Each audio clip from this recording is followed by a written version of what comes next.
Hi, I'm Jesse, a licensed marriage and family therapist, and today we're going to talk about the pros and cons of teletherapy for you, the therapist.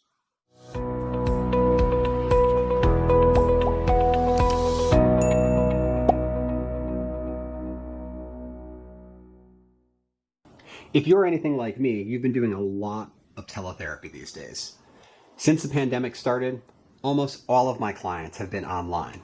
And while teletherapy was an interest of mine prior to the pandemic, this definitely accelerated my growth into teletherapy since then. And I've got to admit, I really enjoy it. So today I want to go over some of the pros and cons for you, the therapist, about doing teletherapy.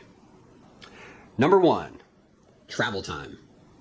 My commute has gone from anywhere between 20 and 30 minutes, sometimes longer if there's lots of traffic, to however long it takes for me to go up the stairs into my office. The only traffic jam I get is if the cat is on the landing and she demands pets, then I have to acquiesce to her demands or I will get nothing done. But other than that, it's great. This extra time that I get actually translates, in my opinion, to better care for my clients. I have a lot more time to prep. I have a lot more time during the day to get notes done, to think about my treatment plans, anything that I want to do with my clients or interventions. I'm spending some of that time really diving into that a bit more than I was able to when I had to add on over an hour round trip commute every day. And mentally, I'm just feeling so much better about not having to deal with traffic and not having to drive. I don't know where you live, but where I live, the drivers are crazy. Number two, lower overhead. I was already paying rent where I live. I was already paying for those utilities, but not having to pay for an office with its associated utilities, overall means that that's more savings for me, which is fantastic.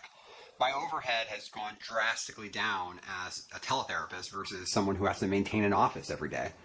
On top of that, a lot of the things that we're utilizing in teletherapy and a portion of rent and utilities can usually be written off in your taxes. So that's something to consider as well. In addition to having a lower overhead for not maintaining an office, I'm not putting gas in the tank as often. I'm not eating out for lunch. I really have overall, across the board, brought down my monthly expenses by working from home, which is fantastic. Number three, technology interventions.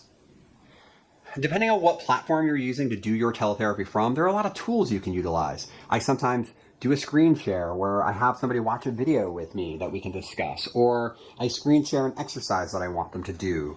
I'm able to email them things that I want them to read or look over, or parts of exercises that I need them to have, or I can throw a whiteboard up and I can draw on it and we can annotate it together and then they can take a screenshot of it to save it for themselves. So there's a lot of technology you can utilize to help you in your therapeutic process.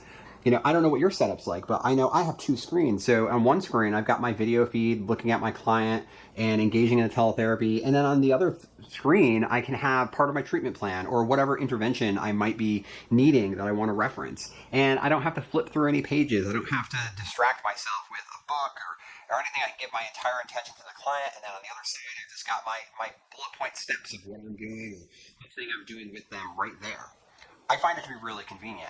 And in the event that somebody has a question that they ask, I find that it's very easy to very quickly look up the answer sometimes and utilize that in whatever treatment that we're doing. So I've found overall that technology has been a boon to the treatment that I'm able to provide. Number four, a larger pool of clients. It used to be that you could only see people who lived in a geographic location that was, based on how far they're willing to drive to go see their therapist. But now it's the whole state. Anybody in your state can look you up and you can treat them no matter where they're from. I have some people that I'm seeing right now that I would never have been able to see otherwise. And I live in a very large state, so you can imagine how many hours of a drive it would be to see me. And while I think I'm a pretty good therapist, I don't know if I'm a couple hours drive good. But that being said, it allows you to have a greater reach. And if you especially serve a niche that, people have a trouble finding a therapist for, it allows you to broaden that pool and more people to come see you. So in that respect, I believe that teletherapy is a great boon for your community. Number five, you get to see into people's lives more. I know it might be a strange thing to think about, but when I'm seeing people in the office, I don't get to peek into their life.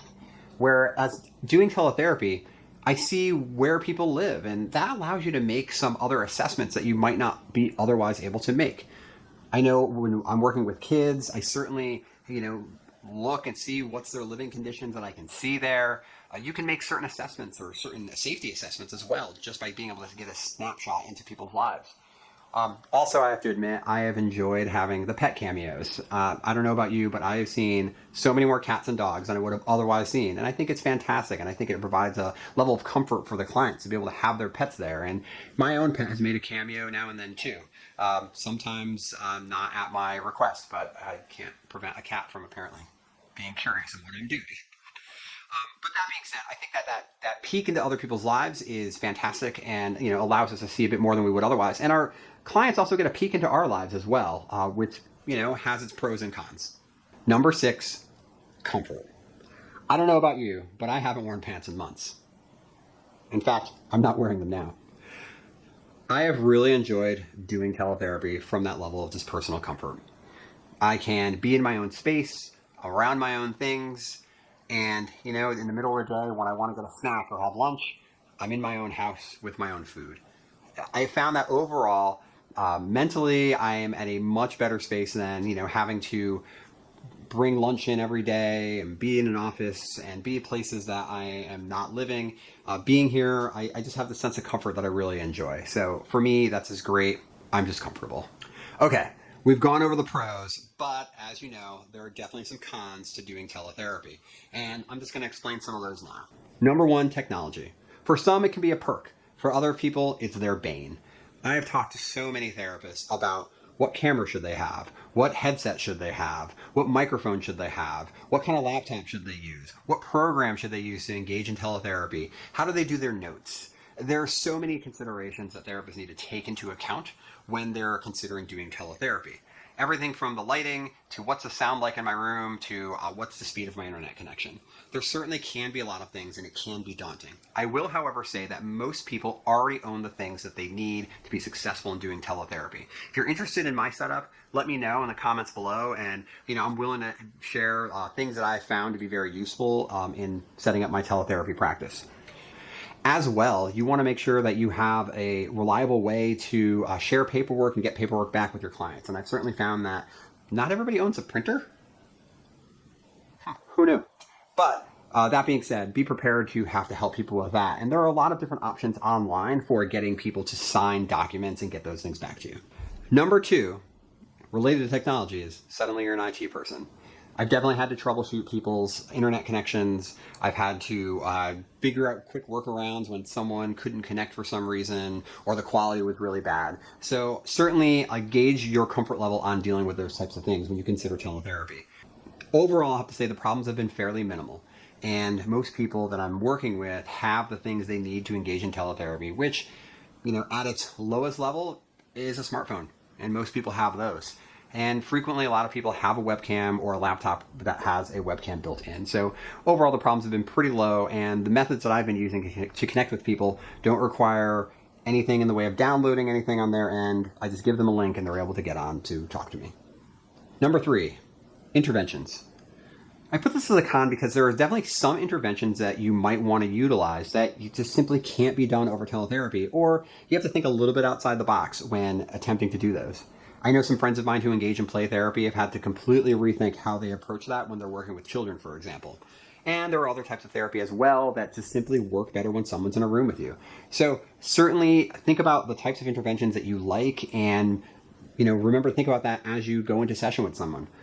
I've definitely had to rethink a session the day of when I realized that what I had planned is not going to work over teletherapy. So keep that in mind as you go forward with your sessions. Number 4, work-life, home-life balance.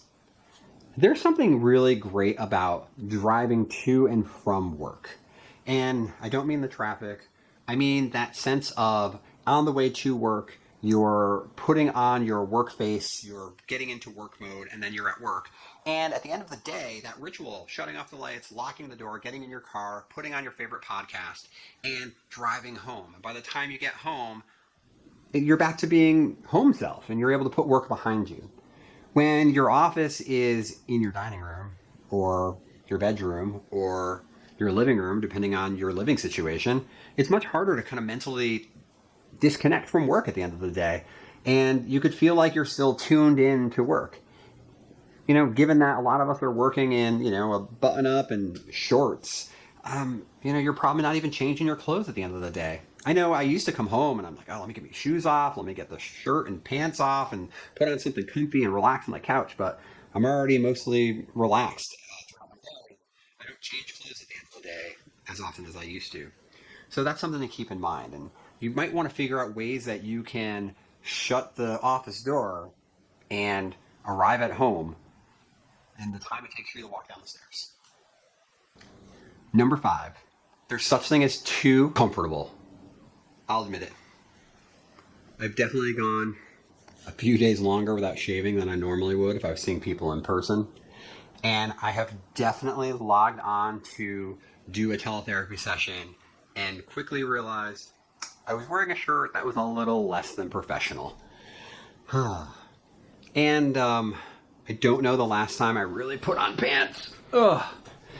Yeah, there is that danger the longer that we do this, that we get more and more relaxed and more comfortable. There's fewer people who are, got their eyes on us and telling us like what's going on or what to do. And, it's with that I encourage you to be diligent and to not let yourself slip too far into the realm of comfort.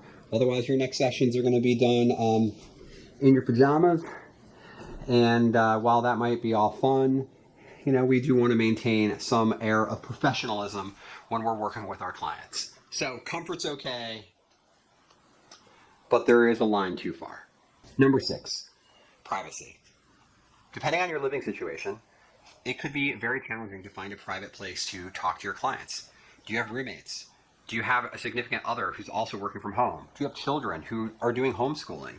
Do you have pets that constantly want to jump on your keyboard? These are all things you take into consideration. At an office, you usually have like a white noise generator at the door, or it's just simply it's your own office that no one else is going to be walking by, and you're able to maintain privacy very easily. But if you have a living situation where you don't have a room dedicated as an office that you can close the door of, you might be doing therapy from your bedroom, your dining room, your living room. And if you have other people in the house, this is something to take into consideration. I know I wear a headset all the time when I'm doing therapy so that everything that people are saying to me isn't just broadcast loudly into my house or room and other people might be able to hear that. I'm lucky that I have an office set up in my house so I can see people very privately. And the only interruption I ever get, sometimes my cat, she wants to see what's going on, but she's been sworn to secrecy. There you have it, the pros and cons of doing teletherapy for you, the therapist. Did I miss anything? What have you found to be challenging and what have you found to be very successful for you as you've been doing teletherapy? If you're interested in learning more about my setup or things that I found to be useful and engaging in teletherapy, let me know in the comments below. If you like the content, please like and subscribe. Thank you so much and welcome to the Great State community.